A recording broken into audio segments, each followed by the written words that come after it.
Hey, it's Whitney from EcoVeganGal.com and welcome back to the Healthy Organic Vegan on a Budget series in which I'm giving you 30 videos to help you eat well without spending a lot of money, all leading up to my upcoming ebook on the same topic. And in this video, I want to talk about where to find food. Where do you buy food? Where do you get food from?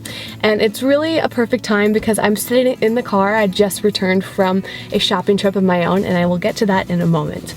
Number one, the cheapest and healthiest place to get your food is to grow it yourself from your own garden or windowsill, anywhere that you can. I've talked about this in a few videos in this series and I highly recommend finding a way to grow at least herbs your own. Herbs can be several dollars when you buy them from the store, but when you grow them yourself, they're only a few cents, so it's really worth it. The second best place to be would be from a farmer's market or a CSA. CSA stands for Community Supported Agriculture, and there's a few different ways that those work out. I explore that a lot in the book, but that's still directly from a farm. You're going to get the freshest food, freshly picked. It is second best to growing it yourself because it's probably only been off the ground for a few hours. Then you've got small natural markets, and that's where I just returned from in Massachusetts. A lot of people think that just because you live in a remote area, if you don't live in a big city, you're not going to have access to really high quality food, organic options, good prices.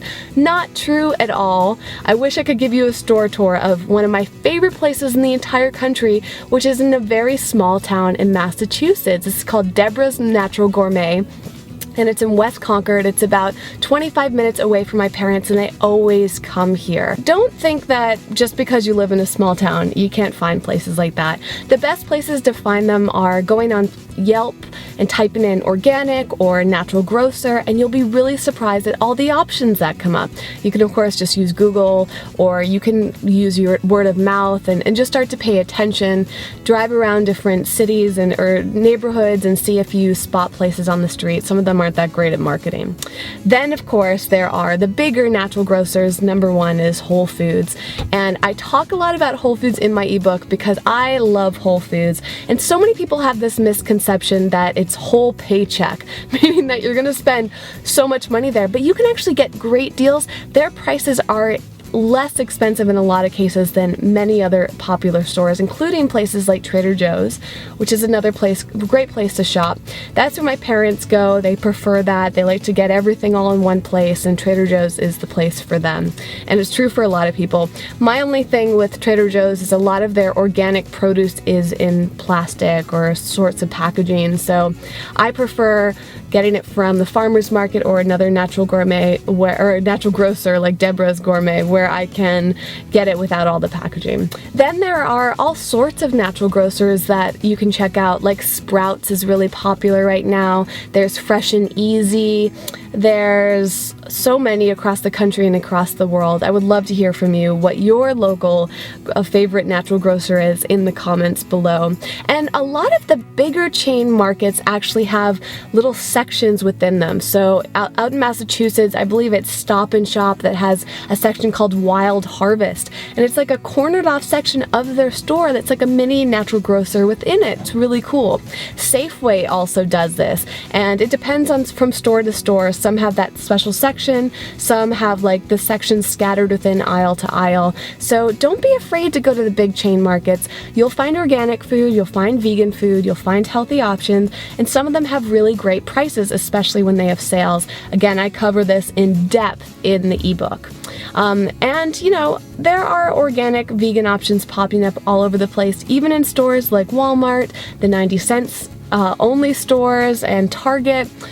You kind of have to figure out if you're comfortable shopping at those types of stores.